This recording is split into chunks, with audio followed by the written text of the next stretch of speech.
Hello നമസ്കാരം, ഞാൻ ബിൻസി. എല്ലാവർക്കും എൻ്റെ പുതിയൊരു വീഡിയോയിലേക്ക് സ്വാഗതം. ഇന്ന് നല്ല നാടൻ പലഹാരമായ പരിപ്പുവടയുടെ റെസിപ്പിയായിട്ടാണ് ഞാൻ എത്തിയിരിക്കുന്നത്. എല്ലാവർക്കും അറിയായിരിക്കും, എങ്കിലും ഞാൻ കാണിക്കുകയാണ്. നല്ല അടിപൊളി ക്രിസ്പി പരിപ്പുവട. അപ്പോൾ പോകാം നമുക്ക് വീഡിയോയിലേക്ക്.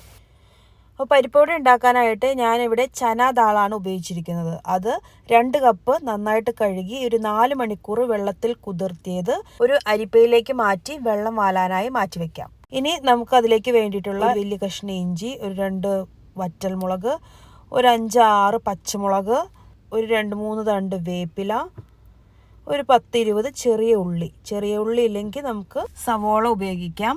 പക്ഷെ ചെറുള്ളിക്കാണ് അതിൻ്റെ ഒരു ടേസ്റ്റ്. അപ്പോൾ ഇതെല്ലാം കൂടെ ഞാനൊന്ന് ചോപ്പറിൽ വെച്ച് ചോപ്പ് ചെയ്തെടുക്കുകയാണ്.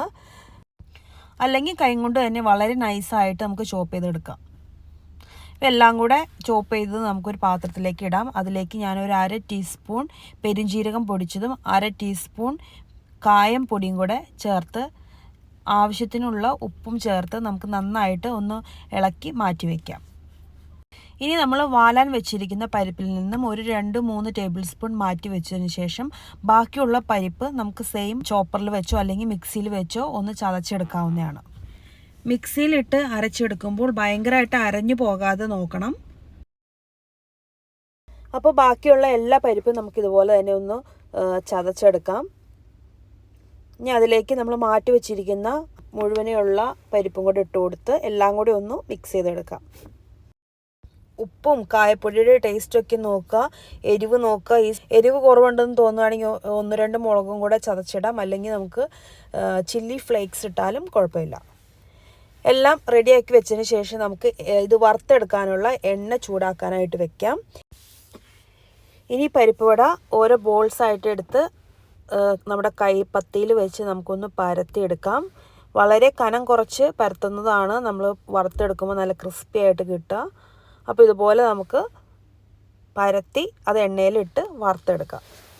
അപ്പോൾ ഉണ്ടാക്കാനുള്ള എളുപ്പത്തിന് ആദ്യം തന്നെ നമുക്ക് വേണമെങ്കിൽ കുറച്ച് ബോൾസായിട്ട് എടുത്ത് വെച്ചതിന് ശേഷം ഓരോന്നായിട്ട് ഓരോ ബോൾസ് എടുത്ത് പരത്തി നമുക്ക് നേരെ എണ്ണയിലേക്ക് ഇട്ട് കൊടുക്കാം. ആദ്യമേ തന്നെ ഒരു ചെറിയ പീസ് എണ്ണയിലേക്ക് ഇട്ട് എണ്ണ ചൂടായോ എന്ന് നോക്കാം. എണ്ണയിലേക്ക് ഇടുമ്പോൾ തന്നെ നന്നായിട്ട് തിളച്ച് വരും. ഇതിന് ശേഷം അതിങ്ങനെ പൊന്തി മുകളിലോട്ട് വരും. അങ്ങനെയാണെങ്കിൽ നമ്മുടെ എണ്ണ നന്നായിട്ട് ചൂടായിട്ടുണ്ട്. നമുക്കിനി അത് എണ്ണയിൽ നിന്ന് മാറ്റിയിട്ട് ഓരോ പരിപ്പുവടയായിട്ട് ഇട്ട് കൊടുക്കാം.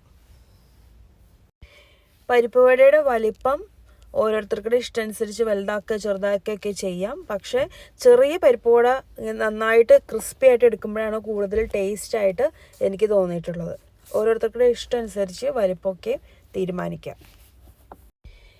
എണ്ണ നന്നായി ചൂടായതിന് ശേഷം മാത്രമേ പരിപ്പുവട ഇട്ട് കൊടുക്കാവുള്ളൂ, അല്ലെങ്കിൽ പരിപ്പുവട എണ്ണ കുടിക്കും. പിന്നെ ഒന്ന് ഇട്ട് പരിപ്പുവടയുടെ കളറൊക്കെ ഒന്ന് മാറാൻ തുടങ്ങുമ്പോൾ ഫ്ലെയിം ഒന്ന് മീഡിയത്തിലാക്കി വെക്കാം, അല്ലെങ്കിൽ പരിപ്പുവടയുടെ പുറം കരിയും അകം വേവാതെ വരും. പിന്നെ നമ്മൾ ഒരു സൈഡ് മൊരിഞ്ഞ് കഴിയുമ്പോൾ നമുക്ക് മറ്റു സൈഡിലേക്കും കൂടെ ഒന്ന് തിരിച്ചിട്ട് കൊടുക്കാം. 2 സൈഡും മൊരിഞ്ഞ് കഴിയുമ്പോൾ നമുക്ക് എണ്ണയിൽ നിന്നും കോരി മാറ്റാം. ഇനി ബാക്കിയുള്ള പരിപ്പുവടയും കൂടെ ഇതുപോലെ തന്നെ നമുക്ക് വറുത്തെടുക്കാം.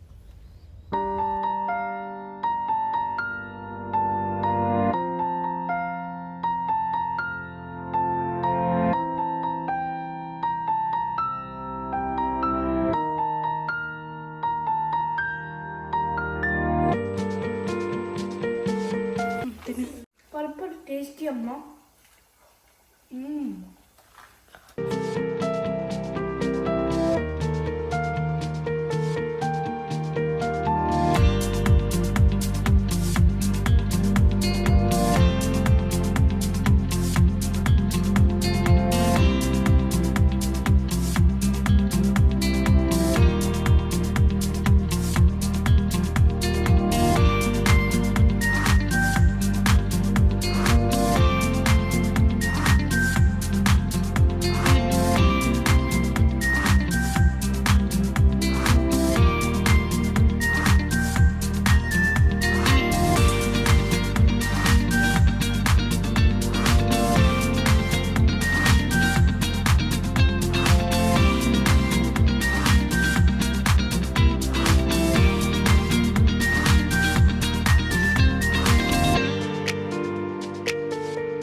അപ്പോൾ നല്ല നാടൻ പരിപ്പുവട വീട്ടിൽ തന്നെ നമുക്ക് ഉണ്ടാക്കിയെടുക്കാം.